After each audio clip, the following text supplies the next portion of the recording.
سلام علیکم جمعه خونجا. سلام علیکم ساز محمد سلامتی خوب کار خوب دو قطعی تاری میکنی رحمت خوبی شما جو پگا چی گپ هست خونتون دگو قربونی اگو نه اکا هر سال اکا مو قربانی کادیس میشه ریختو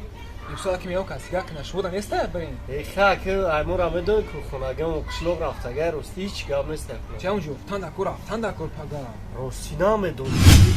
ای اونو کمار نیست خونه او دا قربانی گیزالان باش فقط تعریف میکنیم فهمید تعریف خونه خدمت او خونه تعریف او خودش وای ما میکنم بعد میریم یکم خونه او میریم پگا خیلیش کنیم او تمام گپ خده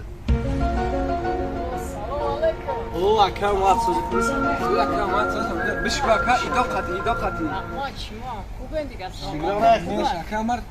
نشد پگا فکر کردی سردیم گفتین خیلی خونه دا قربانی گیزالا کده بیا با قچاره کشتگیم پگای نازیلانکا دوشا خونه بیو خیلی کمار میدونی خونه ما هم گوسپنده حیلا قوارده یک دنبان هم خدا کشتگی تیاره همه ساعت پویزه خونهش بوده چیگه پبار